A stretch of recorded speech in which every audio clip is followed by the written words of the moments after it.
Welcome to another episode of Let Us Cast. I am Andrew. With me, as always, is Bruce. Hey, man. How's it going? How's it going?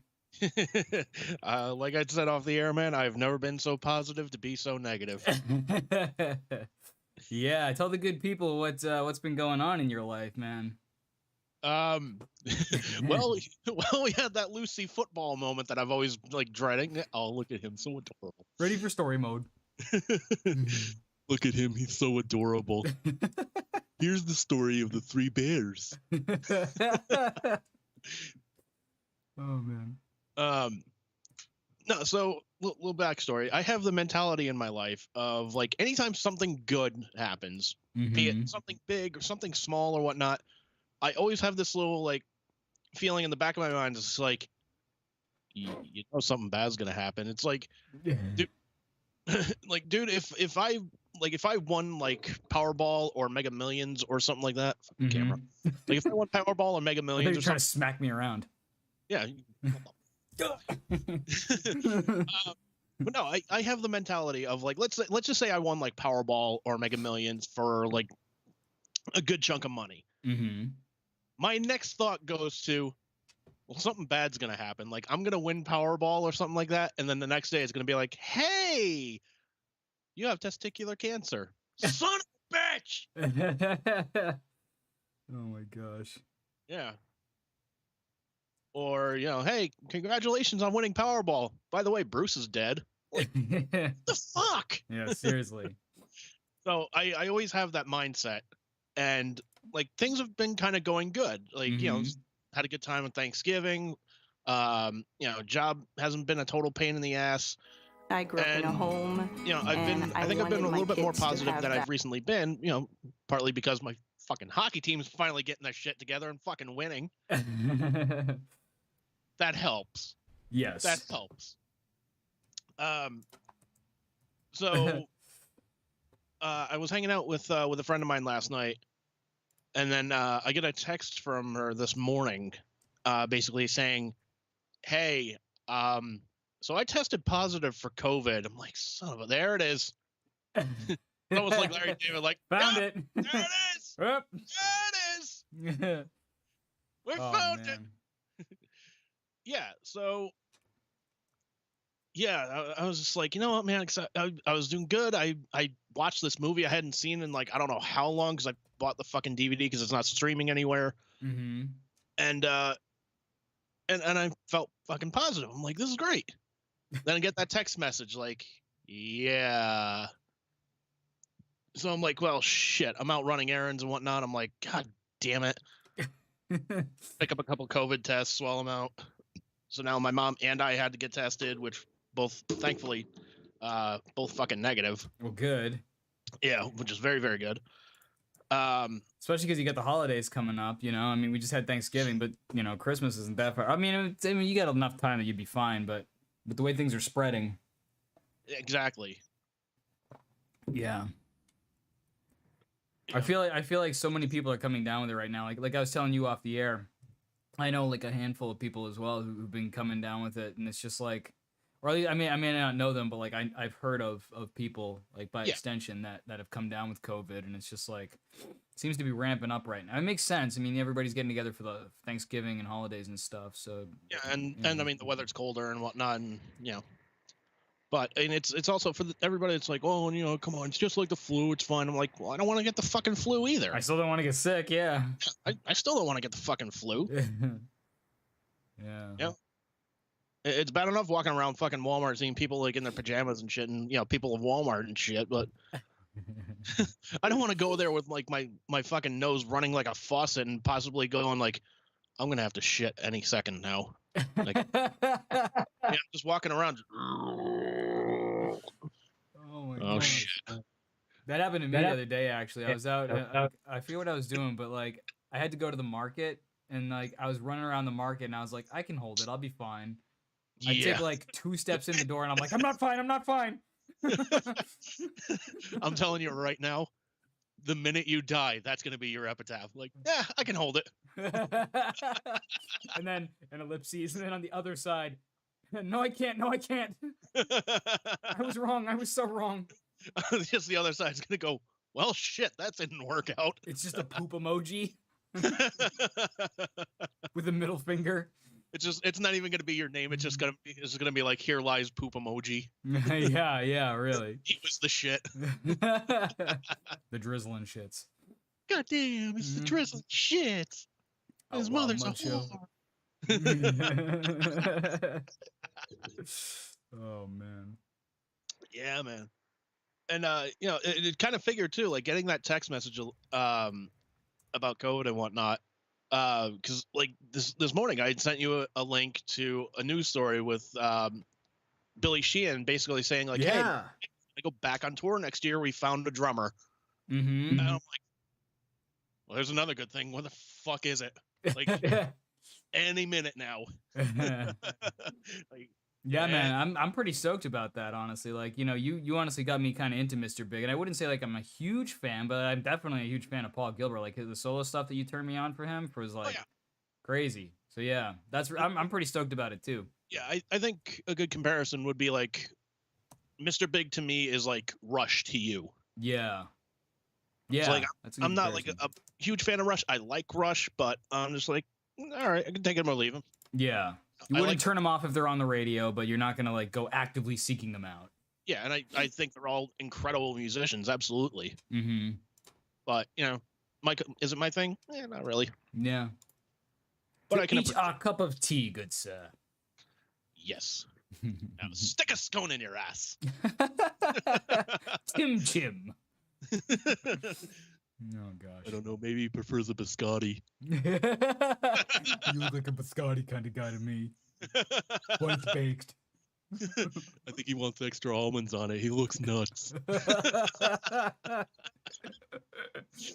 my god. You like that really hard bread, don't you? Extra crunchy. I swear I'm gonna smack this guy with a baguette. Oh man.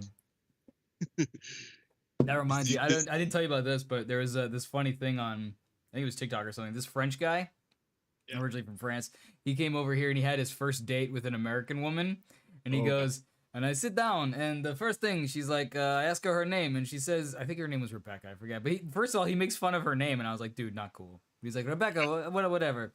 So I'm going to order some bread, and so I was like, and she's like, I don't eat gluten, and he's like, oh, Rebecca, what do you mean you don't eat gluten? Gluten is baguette. Gluten is croissant. My life is gluten. And then he was going to order some wine because he was feeling like bummed about it. And she was like, oh, I don't drink either. And he left the restaurant without saying goodbye. He's like, you don't eat bread? You don't eat gluten? You don't eat wine? I'm sorry. I cannot date someone like this. Yeah, but like, shouldn't that have been figured out before the fucking date? I was like, how did you even meet this person? Like, it's like, hey, let's meet up at this place. No, okay, well, maybe they have some options. I don't eat gluten or whatnot. Gotta meet somewhere halfway. Yeah. Yeah, wouldn't you discover that in that conversation? This is bullshit. This is outlaw mud show. Your mother is a whore. I can't stay on this date because my horses are sick. This date is, how you say, is drizzling shit. Oh, man. I must ask, who bought this shit? So let me get this straight. You don't eat gluten. You don't drink alcohol. So my question for you is, how big is Batista's dick? Knew you were going there. I love it. Oh, fucking hell, man. Oh gosh. But yeah, Mr. Big going on tour. Yes, Mr. Big. That's gonna be fucking. Yeah, man. I'm curious to see who they got as their drummer, because the things you sent me, I was reading the articles about, talking about how like Pat Torpey's voice, like he had a huge, incredible range. So like replacing the drums like might not be such an issue, not to like snuff his drumming or whatever, but like it's the combination of the vocals and the drumming that is going to be tough shoes to fill. So I'm curious to see how they do with that. And when I saw them, they had this guy Matt Starr, who was their drum, who like he was working with Pat Torpey to learn how to like drum like him and whatnot. He wasn't doing any like vocal stuff. Like Pat was still able to do like some vocals and like some percussion stuff. So I'm like, all right, you know, I kind of get it. Get it. Yeah. Yeah, because if it's really just ultimately his voice that you have to replace, you know, I mean, like, drums are kind of signature, but not as signature as a voice, you know? Let's be honest. So replacing somebody who's your vocalist is more difficult than replacing a drummer, in my opinion. Not to snub drummers out there, but... No. But with rare exception, you can replace pretty much any drummer. I mean, Neil Peart, you know, there's some drummers out there, like, good luck, but for the most part... Yeah, like, there's... Like, Neil Peart, I think, is, like, top of the list. Like, you cannot fucking replace him. Yeah, yeah. You can try. Yeah, like, seeing Rush go out without Neil Peart, I'd be like, why? Yeah, like, if they went out with, like, Mike Portnoy on drums and whatnot, like, maybe it could work, but still, it's just, like, I don't know, man. It wouldn't be the same without seeing Neil behind that kit. Yeah, it's just not Rush anymore. Yeah, it's, you know, it would be like the same if you go to see, like, Motley Crue without Tommy Lee. It's like, I don't know, man. Something's missing here. But, yeah. I mean, they're replacing Mick Mars because Mick Mars is retiring and whatnot. Yeah, you were telling me about that, which is kind of interesting. Yeah, why not replace Vince Neil? Why not get a real singer? Just saying. Just the thought. While you're at it, you know, if you're going to be replacing band members, I can think of a really good one to replace. I mean, to be fair, I don't think anybody's going to make an argument against that. Hell, have Tommy sing if he can't drum. Because didn't Tommy have... You were saying, like, Tommy had an issue of some kind, didn't he? Where he couldn't drum. He had to have a fill-in, didn't he? Yeah, he had, like, I don't know if it was, like, shoulder surgery or something like that. And he basically, like, had his drum tech, like, drumming for him for a while. And then when he finally healed up, like, you know, then they were like, all right, let's go. Right on. Yeah. But yeah, man, I mean, there are just some musicians. I mean, you can't fucking replace them. Yeah. You know, it'd be like if Van Halen went out now without, you know, Eddie Van Halen. It's like, wouldn't be the same, dude. Right. I mean, you can get close. I mean, I'm sure, you know, Wolfie could fill in damn well for him, but it's still, like you're saying, it's not quite the same. Yeah, it's like, yeah, you could do like a tribute show and whatnot, but again, it wouldn't be the same. Yeah. You know? I mean, it's sort of like, you know, teaching two people to play the same thing, like they're still not going to play. Like you and I could learn the exact same riff or whatever, note for note, but like you and I would still probably play it differently just because we're two different people. So that's just how it is, you know? It's sort of like when I saw like The Wall, like it's there's no doubt that it's The Wall, but there's also no mistaking that is not Nick Mason, that is not David Gilmour, you know? It's Roger on bass, but like it's very clear that that's the only original member of the band, and that's okay. But you know, it's still very clear that there's a change here. Yeah, I mean, it's like comparing, you know, Van Halen with like David Lee Roth to Van Halen with Sammy Hagar. Like as similar as the bands are, they're still fucking different. Oh yeah. And who was like the dude from Extreme? Wasn't he in Van Halen? No, Nuno Betancourt. Yeah. Nuno. No, he was the guitar player, right? Wait, yeah. Who's the lead singer of Extreme? Oh God, I'm gonna catch shit for this one. Especially because we just saw him live too. Well, yeah. It's escaping me. Yeah, I'll do the fucking research. Get up the Google machine. Let's see. Extreme lead singer. Let's see who gets it Harry first. Jerome. Ah, there you go, Gary Sharon. You win. Congratulations. Yeah. This guy's a little quicker on the mic here.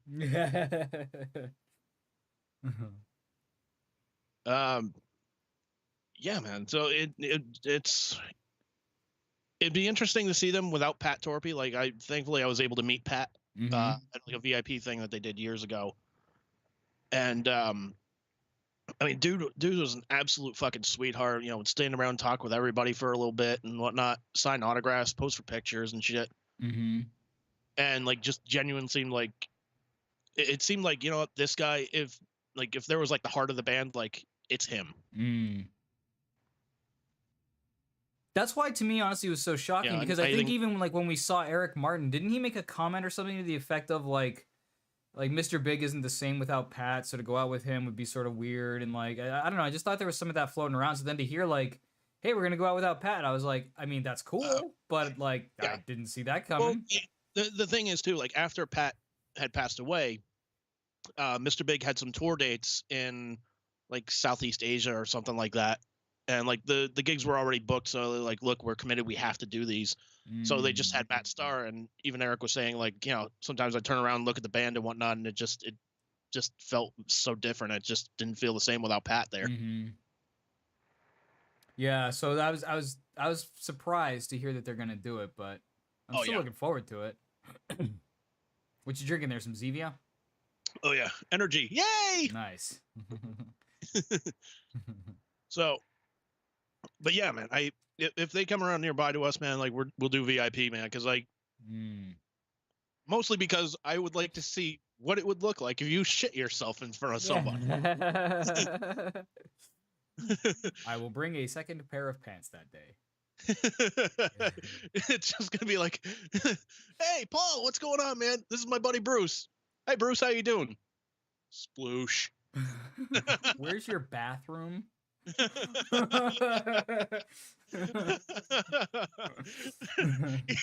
that, like your brain's just gonna malfunction, like switch shit up, like, hey Paul, how are you?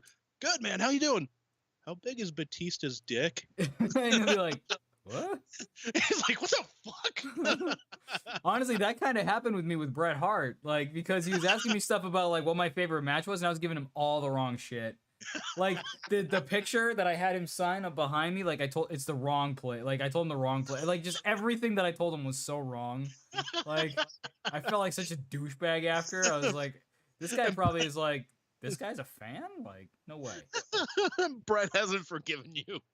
Like, I walk up to him like, green and black attack. He's like, does he think I'm Hurricane Helms? Like, what the fuck? I'm sorry, man. I'm just really excited to meet you. I'm so excited to meet you, Virgil. Like, what the fuck did you just $1 million championship, bro. Like, okay. Oh my god, it's the loose cannon himself. Like, oh my god. Something is amiss here, sir. Why don't you go take a couple laps and think about it? Allow me to take you back to 1996, if I may. Picture this. It's Monday Night Raw.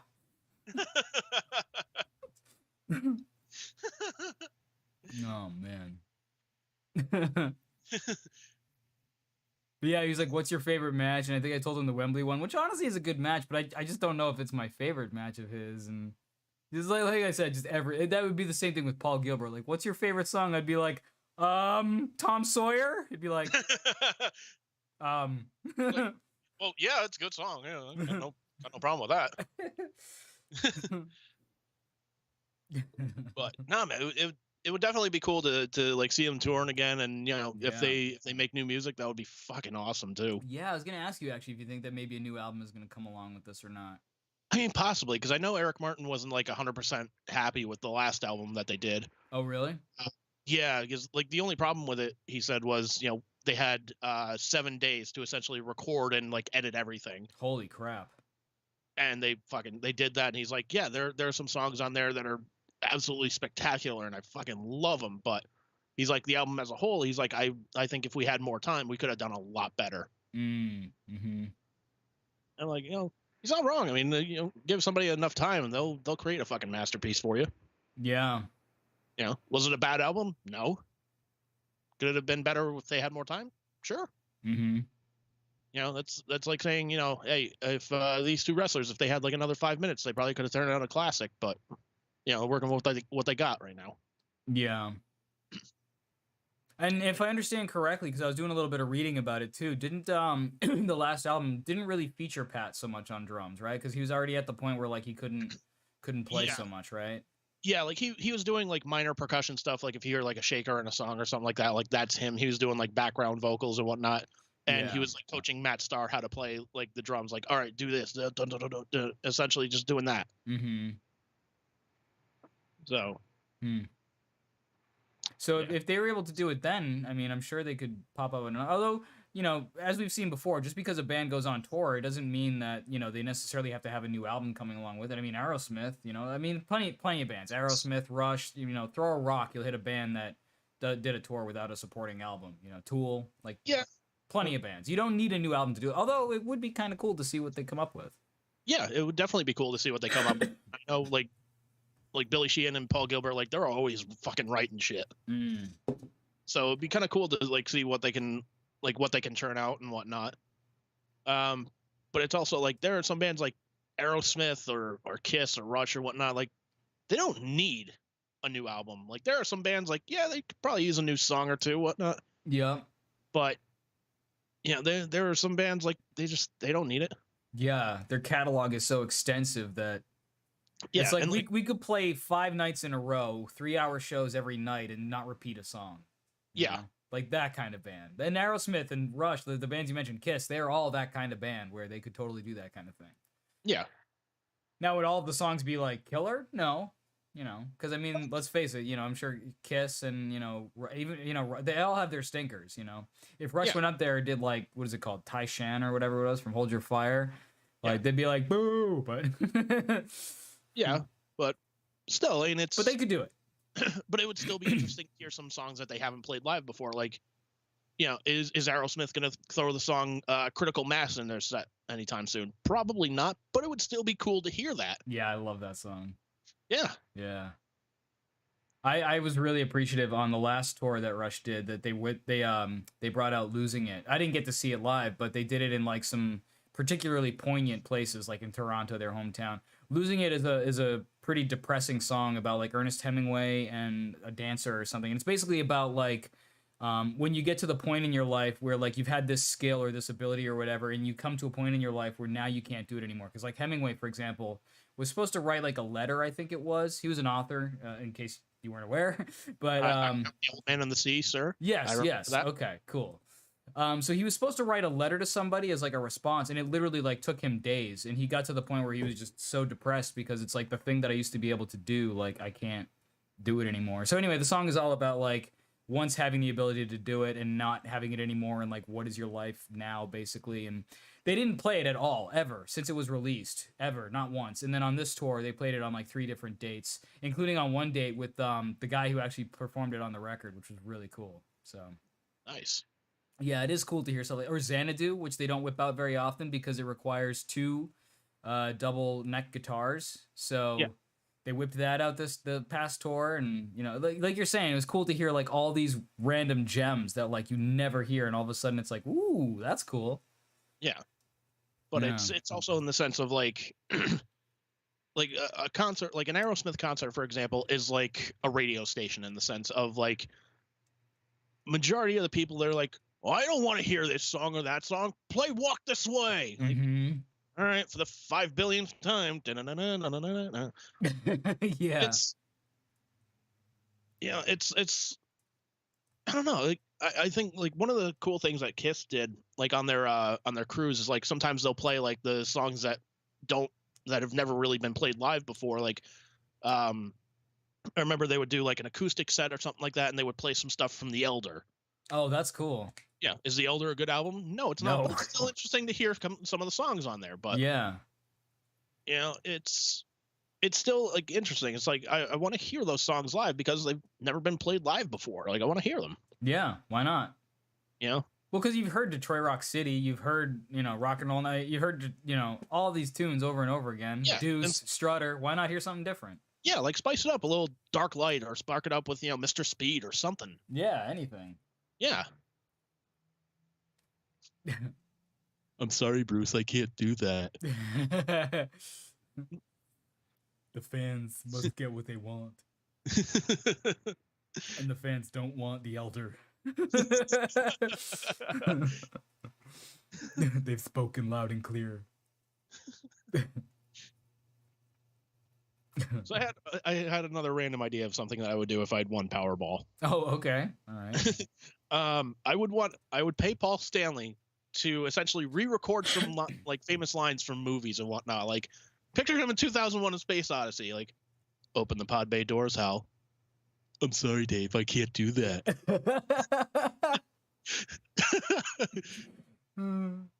Put him as the voice for every computer in any movie or TV show ever. Like every. Oh, dude, I would have him as the voice of fucking the shark from Jaws. Coming to get you. I'm coming to get you. It just pops out of the water. All right, people. I see you on that boat. Use the Welcome my tiny ass. boat. I'm gonna turn your asses into anchovies. You're a teeny tiny rock and roll boat. You're a teeny tiny orca. Come back when you got some bigger fins,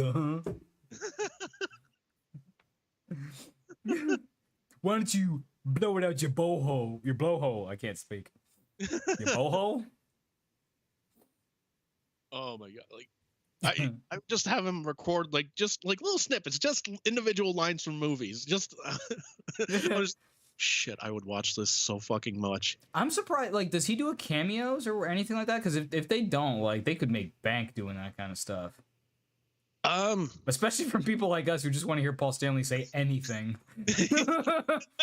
Hey, Paul, could you just you know what? Here, I don't know what you charge for a cameo, but could you just like read the first, however long you want to go for? Like, let's say you do 5-10 minutes, whatever it is, like whatever your maximum is. Just spend that time just reading the phone book. Okay?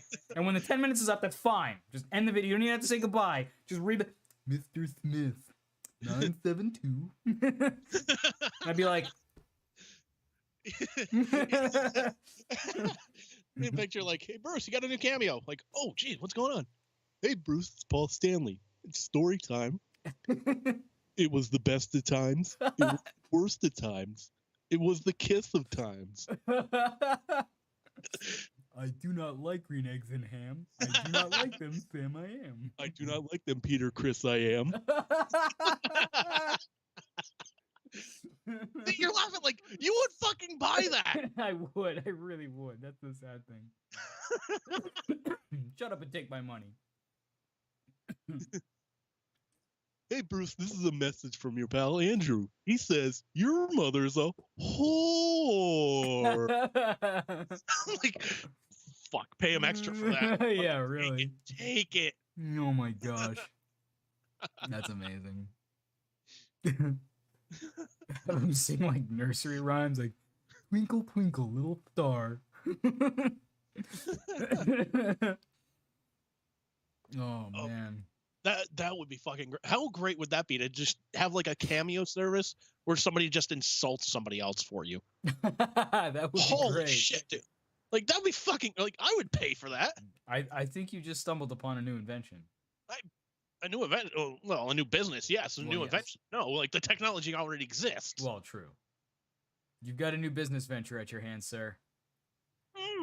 Go forth and launcheth that website.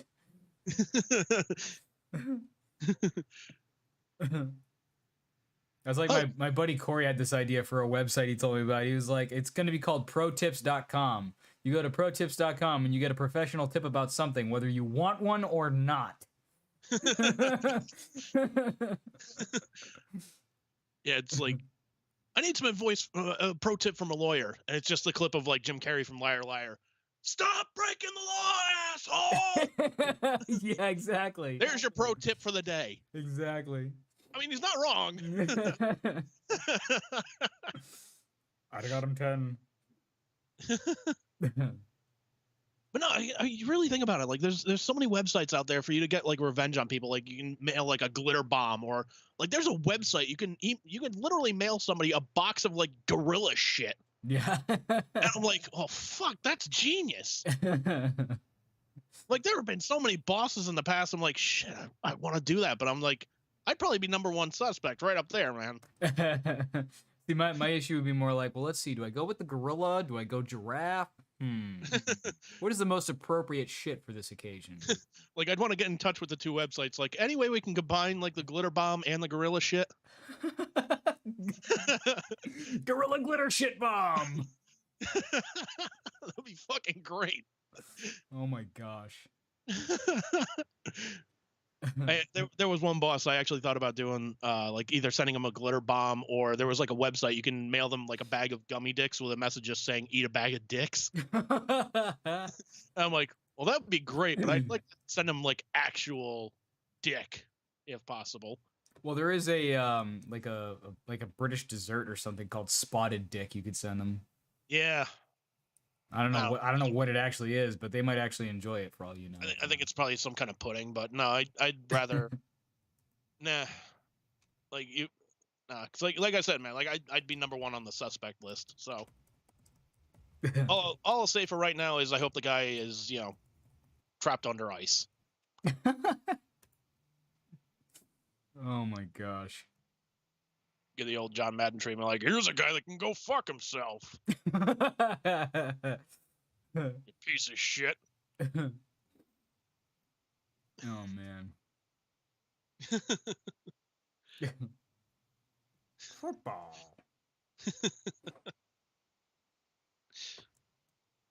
See, like, what if you were gonna hire, like, I think if like that movie Dirty Work, if that business, like a revenge for hire business, like actually existed, they would be making bank.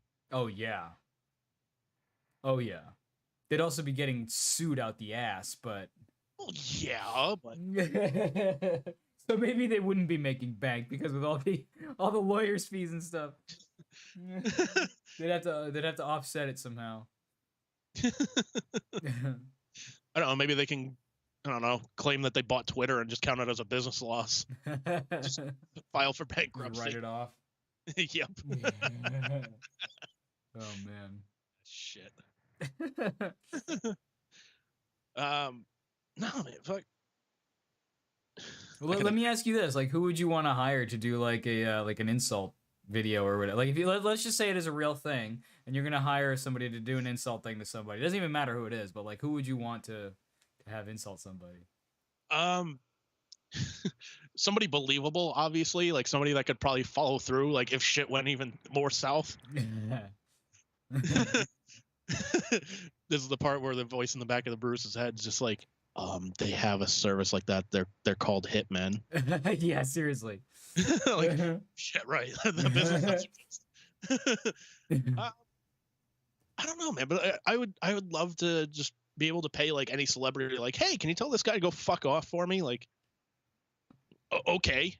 I mean, I guess you technically could do that with Cameo. I mean, unless the celebrity says no, they won't do it. But no, I mean, there are some, like, if you know, like you like when Jim Cornette's on there, like you can pay him to tell somebody to fuck off. He'll gladly do it. He's like, hey, Bruce, this is a message from Andy. Go fuck yourself, you son of a bitch.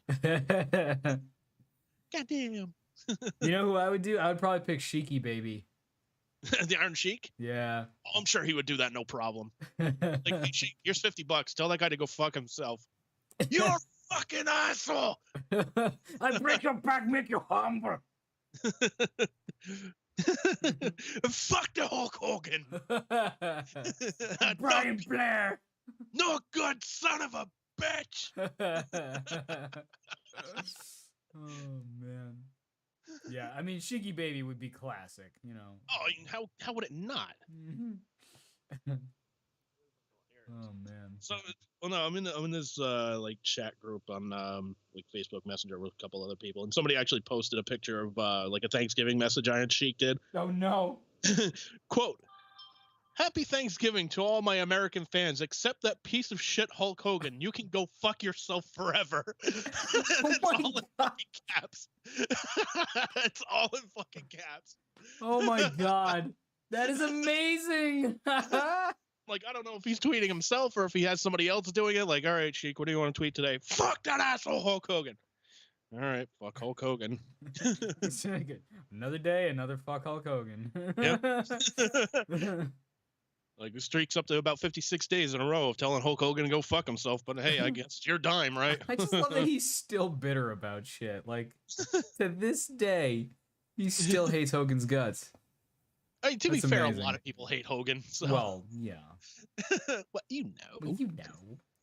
You know, politicking backstage, and he's dropping the N-word, and he fucked that guy Bubba's wife, and it was a porno tape, and he had, well, he's got poor technique and what, Yeah, no one needed to see Hulkster's Hulkster, that's for sure. No, nobody needed to see the Gene Simmons porn either, but it's oh god. Yeah, it's like I saw a still image from it years ago. This is when Blabbermouth like broke the story and whatnot. It was a video still.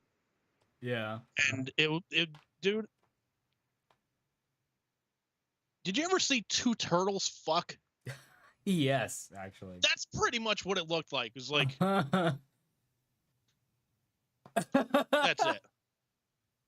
Oh my gosh. It literally looked like it literally looked like the video of that turtle like trying to fuck a shoe. Like, and this is the man who has bedded, in his own estimation, thousands of women, and this is the best he can do. And that's the best he can do, huh? I guess. Turtle mode.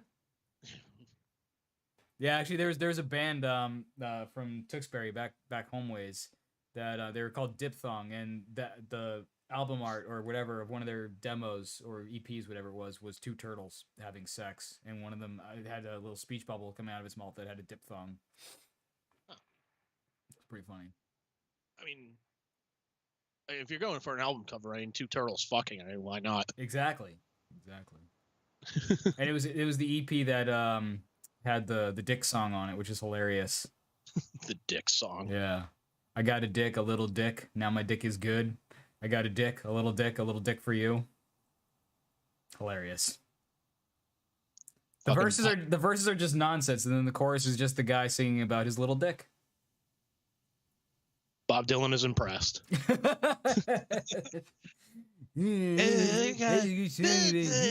got a dick for you.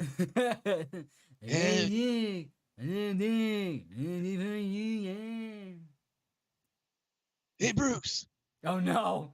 A 3-hour version of Little Dick. A quick story for you. I got a little dick for you. My dick is good. Here's a little dick for you.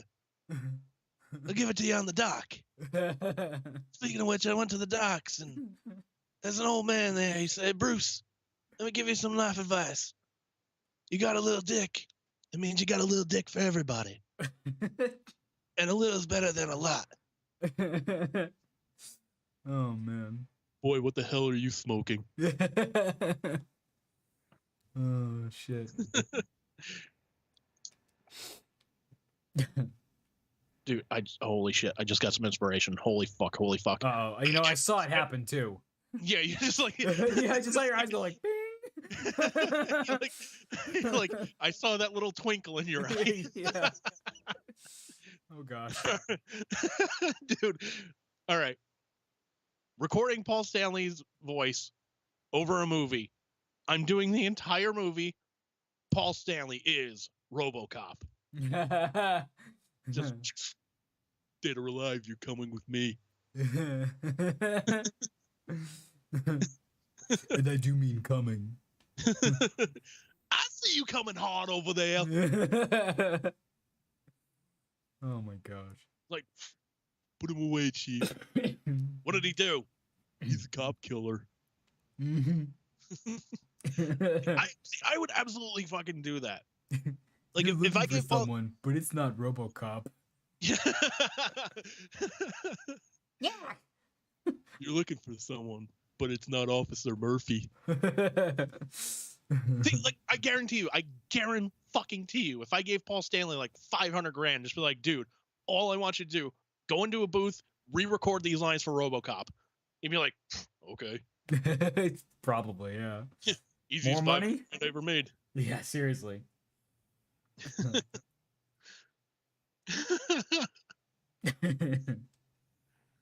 Oh man. You think if we put up the financing for it, they would make like a cartoon version of Kiss Meets the Phantom? Yeah, let's do a Kickstarter. We get $1. You mean a Kiss starter? See, Bruce, you got to think about these things. You're supporting someone, and it's Kiss. That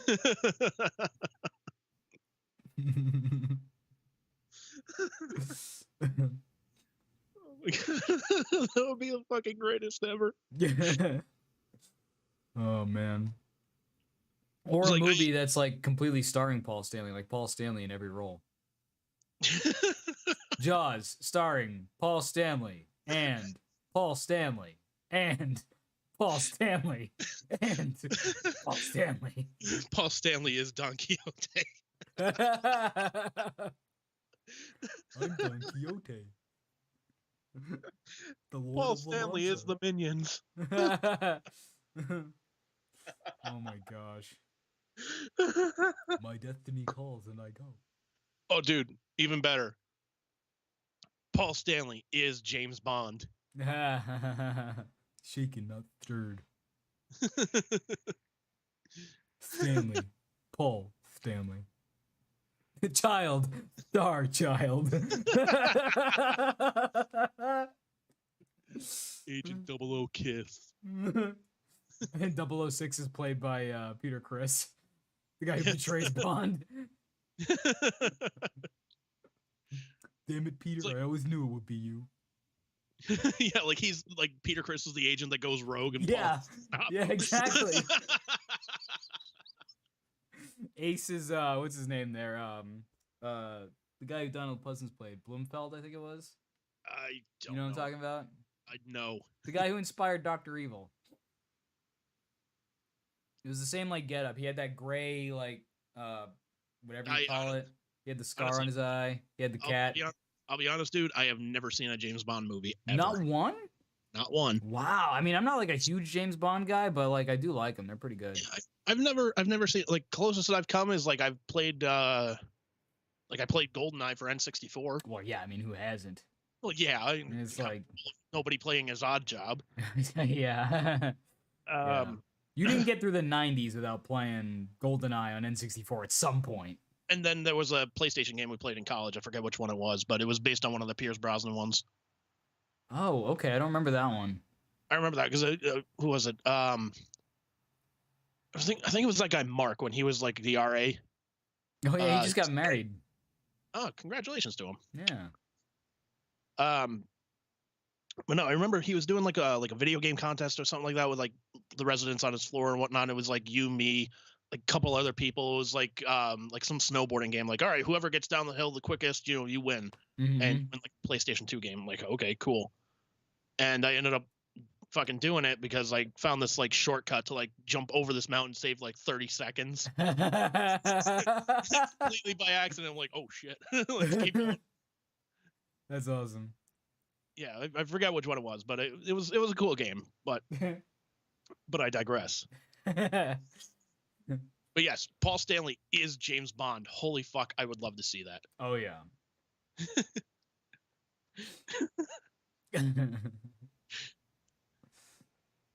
Oh man, like, he could win the best Bond, and honestly, like, in all seriousness, he could actually be a kind of good Bond. Like he could maybe even actually pull it off. Like in all seriousness. I mean, aside from the voice, that's not very Bondish. Although I am a fan of bondage. Just call it like James Bondage. Sign him right up. No, yeah, I think if you do like an animated like James Bond movie or whatnot, just have Paul Stanley sign on for it. Yeah. I think you could get him. I think you could too. I mean, he's not doing anything right now. I don't know. Is he? Is he on tour? What year is this? What is he doing? Well, he did the Soul Session or Soul Station thing.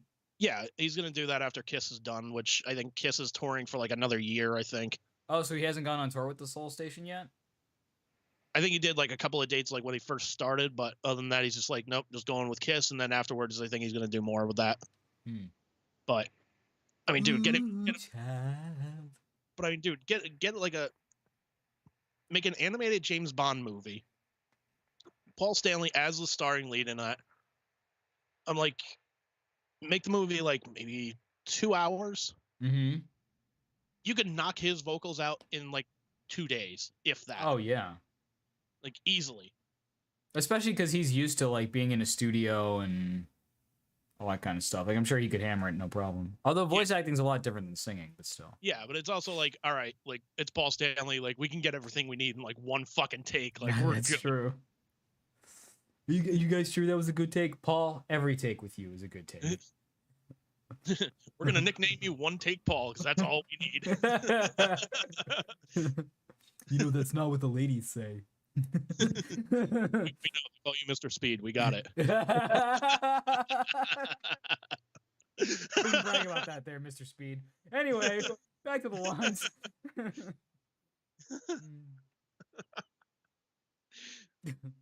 Oh man. You know, it's funny. I remember there was you remember this website called Metal Sludge? Yeah. Yeah. I remember there That used to was be sort of like Blabbermouth before there was a Blabbermouth. Yeah. I remember there was like a section on there of like people that like had supposedly like slept with like rock stars and whatnot and like judged them like on a scale of like yeah. I remember forgot like about that, yeah. They said like Vince Neil was like a lazy piece of shit, just did nothing. What a surprise. Yeah, somebody did write down like they had slept with Paul Stanley, and I think it was like a scale of 1 to 10. They're like, yeah, I rate him a 9. Like, made some really goofy faces while we were having sex, but it felt like he was like trying to perform for people while we were having sex. I'm like, I can totally picture that. I'm like, yeah, I can see that.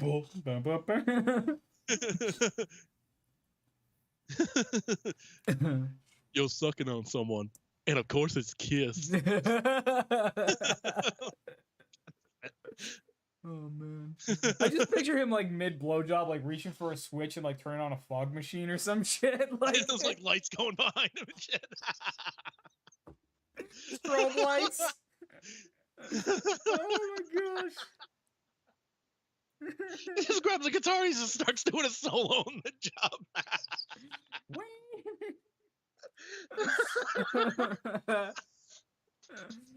I just felt like he was trying to perform for people.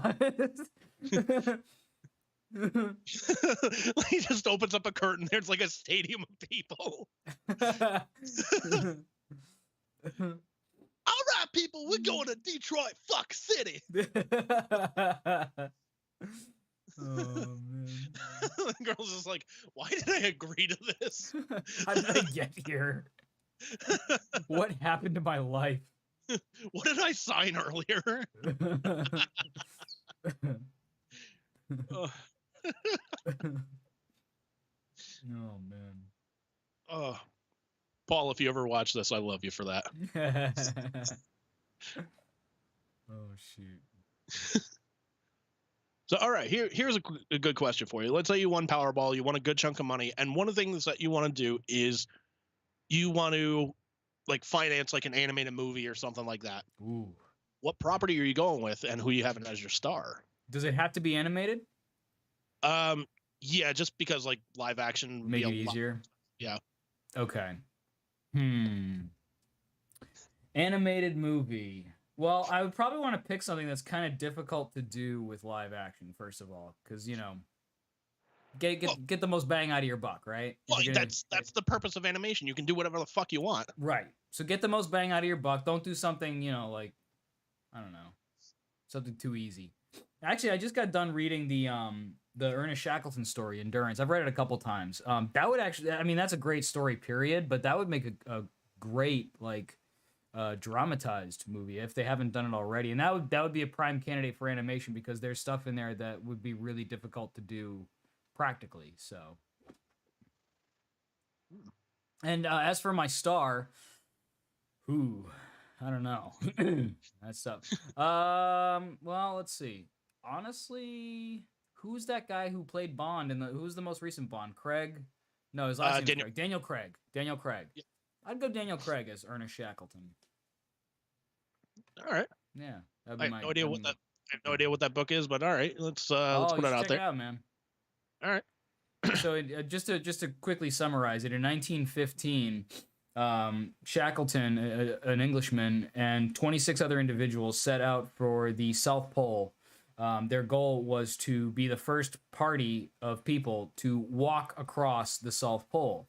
And they failed miserably in that goal. They didn't even get to the South Pole. Their ship was surrounded with pack ice and crushed, and they had to then spend the next couple of months or a year on the ice and then on an island and stuff and just trying to survive. Long story short is the entire crew of 27 men made it back home alive. So even though they didn't actually complete their mission, they were successful in the fact that everybody got home alive, which in 1915, and especially, like, that's just glossing over, like, the story, but, like, the details of it, and, like, especially, like, when Ernest and his small party made it to, what was it, the Whaling Station Island. I forget what the name of the island was, but that island, when they made it there, like, it's crazy. It's just one crazy scenario after another, and so it's almost like the kind of story you wouldn't believe it, but it's true. So yeah, it's awesome. I love it. All right, I'm trying to think, like, what would I do? Yeah, I was gonna ask you what you're. It's like, do you go with like a property that's already established, like a superhero thing, or do you go with something completely different, or I don't know. See, I got two ideas. Number one would be like would be Paul Stanley is Superman. Because I'm like, you know what? That would be fucking great. That'll be at the dollar bin in Walmart in no time. I don't know, because the other thing I would probably do would probably be,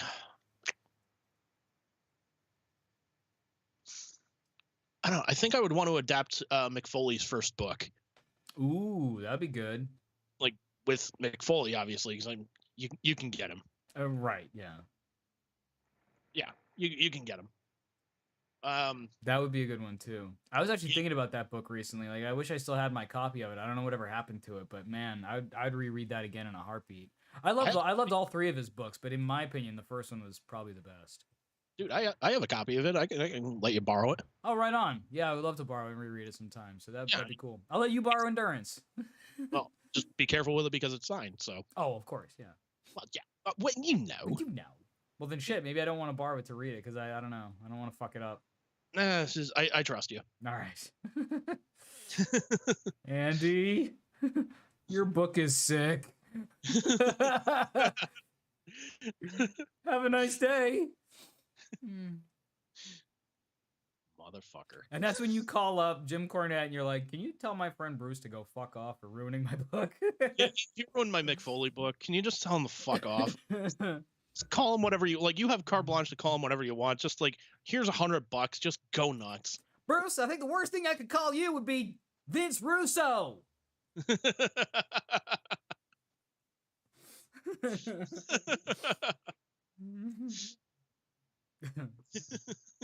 You fucking outlaw mud show piece of shit. You wrote a fucking book of your best goddamn friend, you motherfucker. Like you're a double stack motherfucker with triple cheese. Damn. Oh my gosh. But yeah, man. Yeah, I can let you borrow that book. Fuck yeah.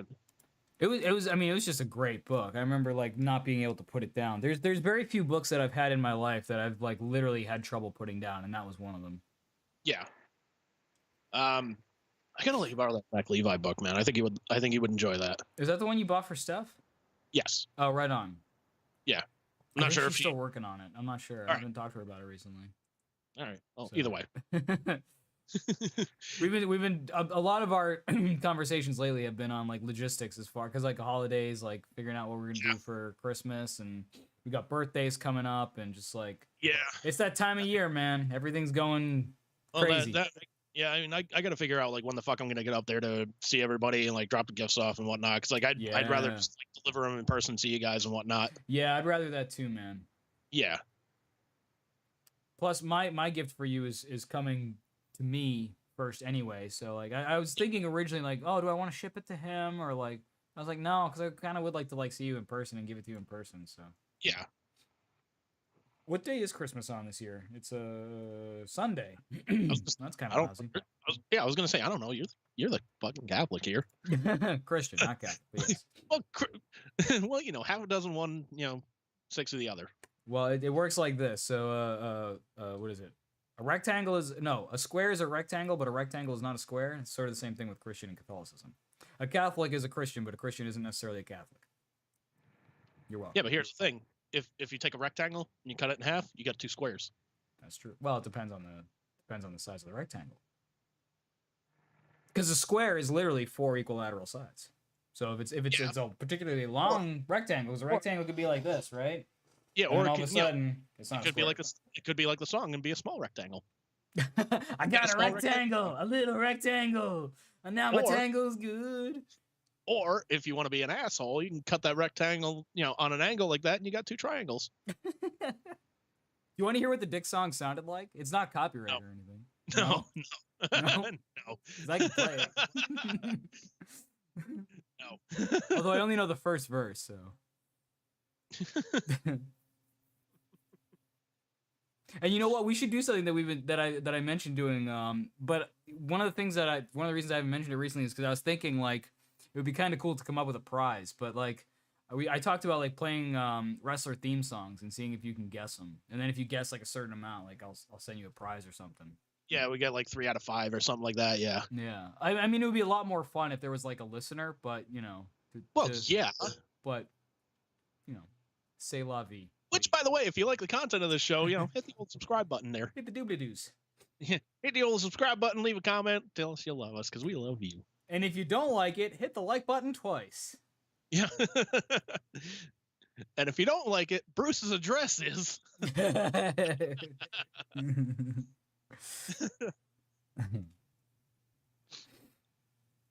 Care of. I'm sure we can figure out like some kind of prize or something like that, man. Yeah. I just thought it'd be kind of fun. Yeah, I think it'd be cool.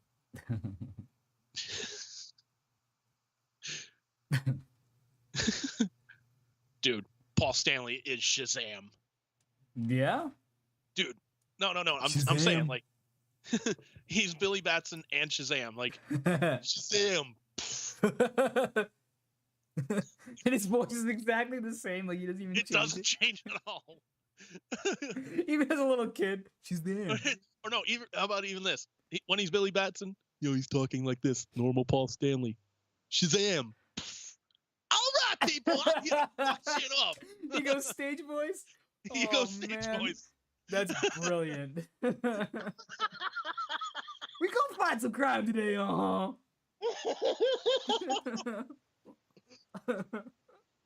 right, y'all. Captain Sparklefinger's coming your way. Oh man. Just Speaking of comic book stuff, we got a Deadpool 3 coming. We do. That's pretty cool. With Hugh Jackman. Yeah, returning as Wolverine, which would be fucking great. That'll be awesome. Yeah. And then I think Reynolds said that this is the last one. Like, after this, he's like, I'm done with Deadpool. Which is fine. I mean... Yeah. Although, Hugh Jackman said that about Wolverine, and look where we are, folks. Look where we are. Yeah, that's true, but he also said, like... You know, when he saw the first Deadpool movie, he's like, shit, I shouldn't have retired as Wolverine just yet. Yeah, that was bad timing. And besides, I mean, if Disney throws enough money at Ryan Reynolds, like, he may stay on as, like, a producer for Deadpool films. Yeah. Although replacing him would be kind of weird. Yeah, replacing him would be kind of weird, but... I mean, just as well, like... Here's what I'm hoping, before he hangs it up. We see a Deadpool 4. And it's Deadpool Spider-Man, like, buddy comedy film. You know what would be interesting? Is a Deadpool 4 that's animated.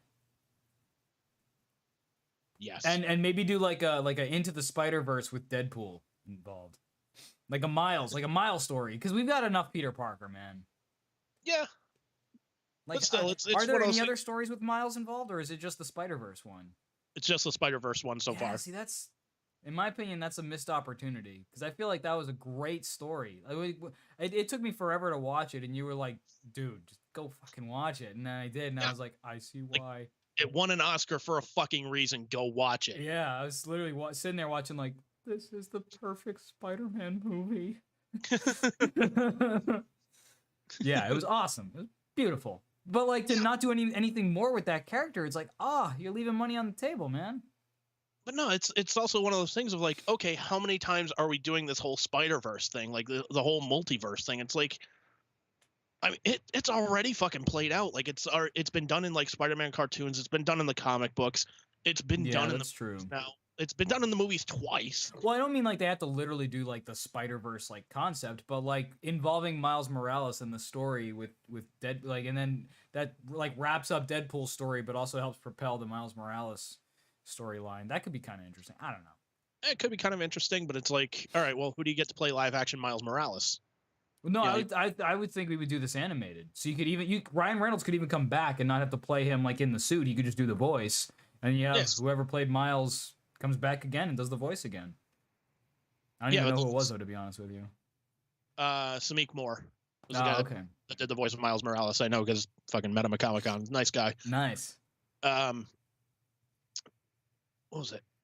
No, because if you make Deadpool 4 like animated and whatnot, it's like, okay, we want to bring this Miles Morales character into the actual Marvel Cinematic Universe. How do we bring him into live action? I think that's the issue. If like you're gonna keep it as a cartoon, it's like, what the fuck? Why do this? Yeah, I guess that's a good point. Yeah. I don't know who I'd get to play Miles though. I'd probably do sort of what they did with like the most recent Spider-Man movies. Well, except for Tom Holland, because Tom Holland was already somewhat established anyway. But like as far as like MJ and like the other characters, like get kind of nobodies who, you know. Yeah. Start fresh. Like you've made this point before, like with comic book characters, it's kind of better to start fresh. Yeah. Because there's no like association with like, oh well, that's also the guy who played so and so, and like, you know. Yeah, like that's what they did for the first Superman movie. They're like, look, we don't want an established actor to play Superman. We want somebody who has like little to no name recognition here. Yeah. Nobody can be like, oh, that was the guy that did this or this one. They can look up at the screen and be like, that's fucking Superman. Right. And honestly, if you think about like who was the best Superman, well, in my opinion, Christopher Reeve. And who was the best Batman?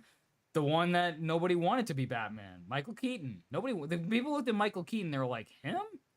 That goofy motherfucker? Batman? No. And you know what the worst part about that part is though, he's actually played Batman 2 more times. One of them got fucking canceled because, you know, HBO. I know.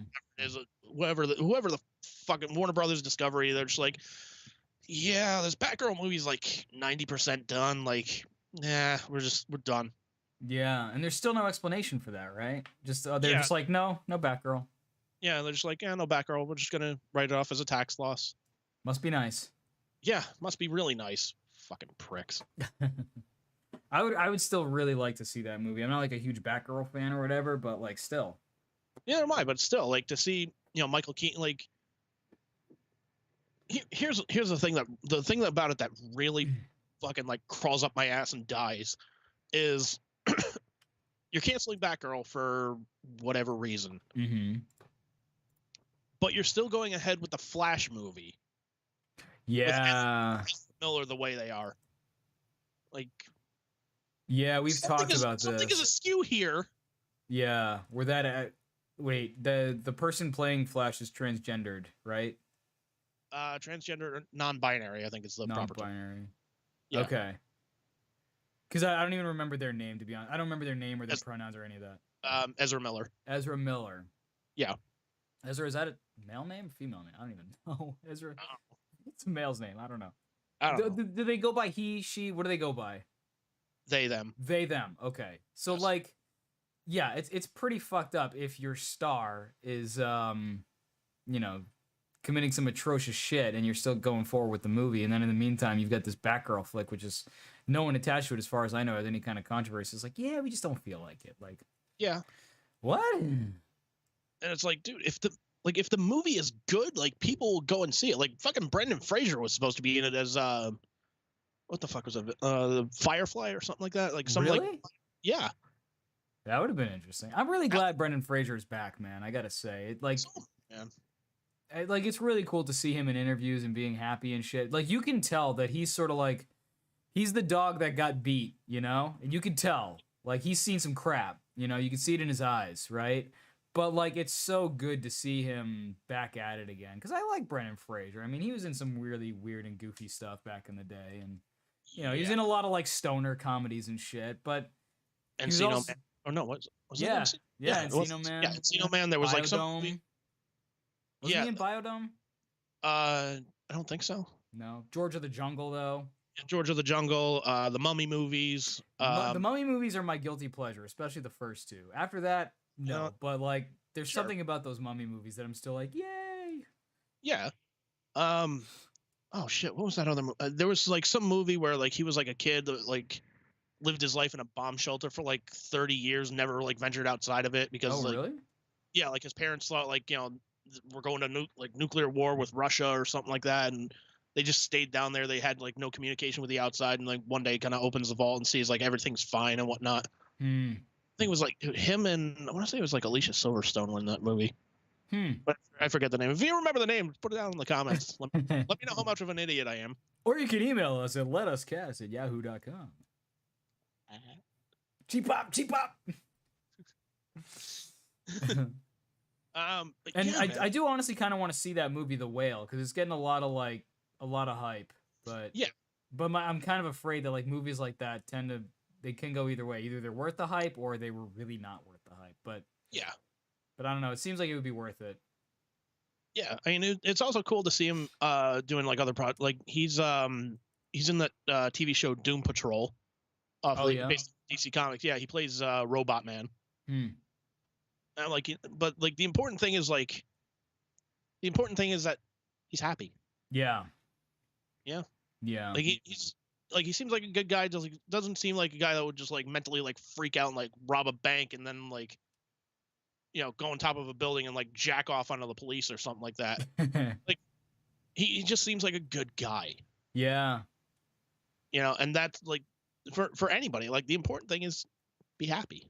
Yeah. Like, you've been through some shit, and, like, I know it's easy to say, oh, just be happy. Like, happiness is the ultimate goal of anybody. You know, and, like, for some people, like I mentioned last week with the podcast last week, is that for some people happiness is like a drug, in the sense of, like, they're always chasing that dragon. Like, I want to feel that hit of, like, being high on happiness again. But that's the problem with it, is that the more you chase it, the more elusive it is. True. But I am a sucker for redemption stories, you know, like and not, like, I guess not necessarily redemption, but, like, comeback stories, because it's not like Brendan Fraser did anything wrong, so to call it redemption is kind of wrong. But, like, comeback stories, like Edward Furlong is a great example. Like, that's a legit redemption story, because he suffered through, like, some pretty bad drug addiction and kind of was an asshole. But, like, he's really cleaned up his act, and, like, now he's doing the convention circuit and stuff, and, like, he just seems like he's in a much better place now. He got his teeth fixed, because they got all kind of messed up from him doing all kinds of drugs and stuff, and he got his teeth fixed, and he's got back into some roles and stuff. He was even in that horrible Terminator. I mean, he did the motion capture for it, as what was it? The Terminator movie where they killed off John Connor. Yeah, it's like Terminator Genesis or something like that. Yeah, in, like, the first 10 minutes, and it's like, hey, remember that movie T2 that you all loved? Yeah, we're gonna completely shove our hands up its ass. Yeah, that's mostly because, like, I think it was, like, the director was just like, oh, I hate those stories where it's like, oh, this person's the chosen one. It's like, okay, so you're going to kill off the person that's the chosen one, and in the process of this whole movie, essentially create another chosen one. Like, you are a fucking dipshit. Mine's better than yours. Like, dude. It's, I don't know, that just bothered me. Like, I never saw the movie, but I saw, like, the rundown of it. I was like, same. No. Yeah, same. When I saw that one scene, and when I saw it, I was like, it's cool they did all the de-aging and everything. That's all really cool. But yeah, why? Just why? Yeah, it's like, we don't need this. We don't need this Terminator story. And not for nothing, that throws, like, some huge plot holes in there too. Yeah, like the only other Terminator movie they should have made, like, after, like, Terminator 2, if they wanted to make another one, should have been like, hey, you remember that war that happens in the future? Let's show you that. Like, Yeah. let's show the movie like some stuff leading up to that, and then show you the war, and it's gonna end with like humanity is essentially like almost doomed or whatnot, and they're like, oh, we're sending John Connor back in time, and like that kind of sets everything else into motion. Yeah. That would have been fucking cool. And then, you know, we had to wait, I don't know how many years and Christian Bale later to get that. And it's just, I don't know, it just didn't seem as good as it should have been. I never saw that one. The latest one that I saw, I think was 3. Yeah, that was the last one that I saw. Like when it came out and whatnot, I saw it in the theater, and I was like, oh shit. Yeah, I mean, I will say I liked the ending. That's pretty much the only part of that movie that I liked was the ending. Yeah, but it's still about it's like it's like the whole movie. You're just like, goddamn, pal. Yeah, there's just no chemistry, and it didn't really like. And then there was just like too much goofiness too. Like the whole thing where like Kristanna Loken like makes her boobs grow bigger or something, and it's just like, guys, this is Terminator. Like, what are you doing? Like we've ventured like, so far from the plot now. Yeah, like even just like something like small shit, like just Schwarzenegger walking out of the bar and puts on like the Elton John sunglasses. Yeah. It's like, guys, I'm not coming to a Terminator movie for fucking jokes here. Like, right. Like if James Cameron was dead, he'd be spinning in his grave so goddamn much. It'd be like he's on a fucking rotisserie here. Right. Like, let's not forget that the first one was a horror movie. And now we got freaking like, he put the wrong glasses on, and her boobs are getting bigger. Oh, we're so wacky. Like, this isn't the vaudeville hour at Terminator. Like, what the fuck? Yeah, like this. No, this is fucking horseshit. Yeah, that was my problem with it. Like, I think if they could just like have cut down on the goofiness, not involved Arnold. Like, I know they want to involve Arnold because, you know, it's Arnold and stuff, but like. Yeah. The older he gets, the more it feels out of place. No, you know? that's why I would be like, you know, if they did like a movie like based on the war and whatnot, like you can include like a little nod to them and whatnot, like just show them like, all right, this is a T-800 model. That's, you know, let's figure out like the face of what it's gonna look like and the organics. Yeah. Like you can throw that in there because you can do computer art and shit, and like you don't have to pay to do any fucking lines or anything. Right. You can even maybe show like the T-800 and then like further down, like you see the T-1000 being made or some shit. Like, yeah, or just like show them like working on like a project like considered like X-1000 or something. Yeah. You know, you can like throw those little Easter eggs on there. Yeah, sure, yeah. No problem. But so I mean, you look at Terminator 2, like in a world of shit sequels, like that one stands above, like head on shoulders and whatnot. Like above the fucking crowd. Is like one of the best sequels of all time. Yeah, I would go so far as to say it is the best sequel of all time. And you know what? Like, it still holds up. Like, you go watch it now, and it still holds up better than some stuff that comes out today. Like, I mean, obviously some stuff is CG and stuff, but like some of the effects and everything, like, you look at that and you're like, this is 92. Yeah. This is 30 years ago. I mean, just and that even movie still kicks ass. Yeah, just even like a little like deleted scene they had where like what's his name, Robert Patrick, like grabs onto the fucking handrail and like, becomes like the color of that and like shakes it off. He's like, you know, yeah, we just did that just to show off what we can do. It's like, well, fuck, that's impressive, man. Yeah. You know what? When I watch that movie, which I haven't watched it in a long time, but when I do, I watch the version with all the stuff put back in, all the edited stuff, because it's like, in my opinion, like, it's all amazing. Like, I mean, I understand they got rid of it for, like, you know, tempo and stuff. Because, you know, that scene that you just mentioned where he puts his hand on it, like, you're getting right up to the point where, like, they have their last battle. So it's sort of like taking a quick break to be like, oh, yeah, look what we can do. Okay, now back to the action. Check this shit out. Yeah. It's like, hey, look over here. Okay, now back to the action. Look, it's John Cena before you John Cena. Yeah. It's like, let's take a quick second just to show off our stuff. And then we go back to the movie. Like, all right, before we get to this big battle, look at our dick. Yeah. Seriously. Here's my dick. Now let's go fight some Terminators. Woo! Fuck Hulk Hogan. All right, back to the action. Oh, man. You know what? That makes me kind of want to go watch that movie. Maybe that's what I'll do after the podcast. Go grab a beer or something. That makes me want to do. That makes me want to go win like Powerball or something like that and just Paul Stanley is the Terminator. I was just thinking that. Yes. 1,000 times fucking yes. I'd buy that for $1. Come with me if you want to live. I swear I will not kill anyone. He'll live. Oh my god. Sarah Connor. Oh, what's the long line about no processing unit and all that stuff? Hang on. T2. There's like, the scene where like Arnold's like holding up the shotgun, he's getting ready to shoot the T-1000. He sees John Connor's right there. He's like, get down. It's like, how much better would that be? Like, get down. Get down. Get down. Oh my gosh. All right, John Connor, I see you there. You might want to get down, huh? Oh my god. Dude, yes, Paul Stanley as the Terminator. Yes. 1,000 fuck times yes. So we almost got it as O.J. Simpson. Keep in mind, we almost got O.J. Simpson as the Terminator. So. Really? Yeah. Dang. He was going to be the original pick, and James Cameron's just like, yeah, I mean, I can't picture this guy as a killer. Huh, go figure. Yeah, I know, right? I guess that's what you'd call ironic. My CPU is a neural net processor, a learning computer, but Skynet presets the switch to read only when we're sent out alone. No. Hasta la vista, baby. Rotate the 2 locking cylinders counterclockwise. Do it. All right, John, I see you trying to repel me. Here's what you're gonna do. Oh yes. My gosh. 1,000 times fucking yes. Come with me if you want to kiss.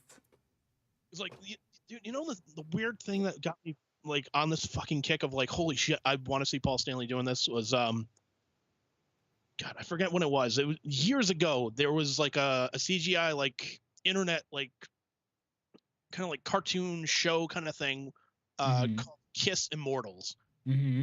Essentially, Kiss are playing a show and whatnot, and like you see this like giant hole open up at like the top of the stage, and like these like tentacles like reach in and pull all the members of Kiss through, and they essentially go to this alien world where they can use like their guitars as weapons and shit. And I'm like, oh, this is fucking weird. It's like this should be updated. It's like Teenage Mutant Ninja Kiss. Yeah, pretty much. Our child leads and the demon does machine. I'll stick my dick in that.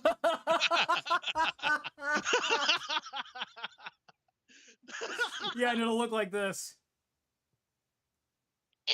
and then Ace.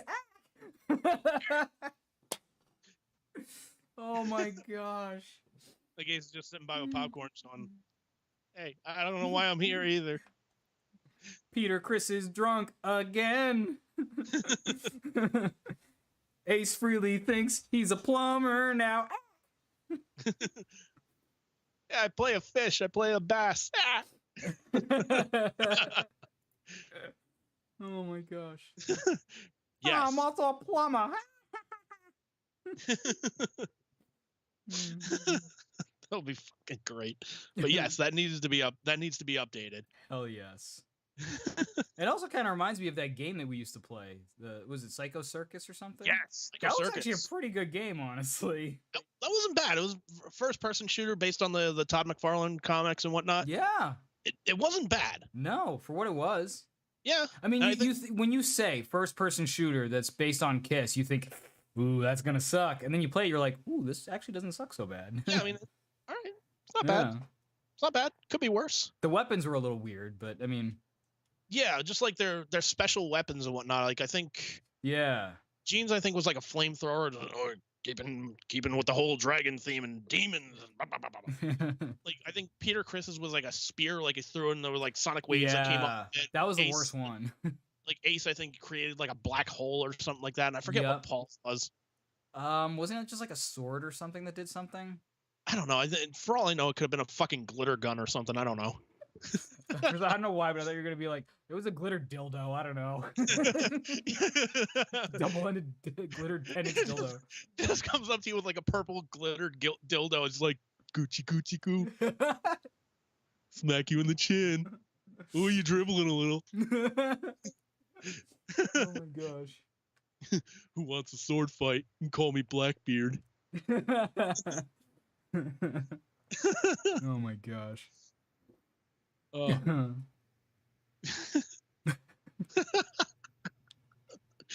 I'm sorry. I'm still wrapping my head around that. I put my dick in it. That was just perfect, man. You know he would. Well, yeah, but also like when I'm thinking about the Ninja Turtles theme with the give me a break. Like oh my god, like that was just perfect, man. That was perfect. Now I'm curious, what was Paul's weapon in this? Like, that's a great question. Well, he was Star Child. It wasn't Paul Stanley, right? They didn't refer to him as Paul Stanley. Yeah, whatever it was.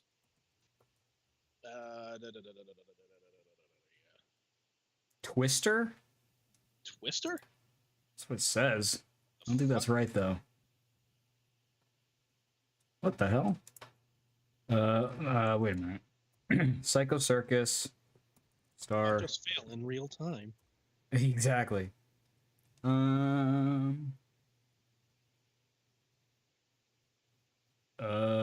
like a cannon. Yeah. The Nightmare Child. I'm coming up empty, dude. Yeah. Nightmare Child. Oh.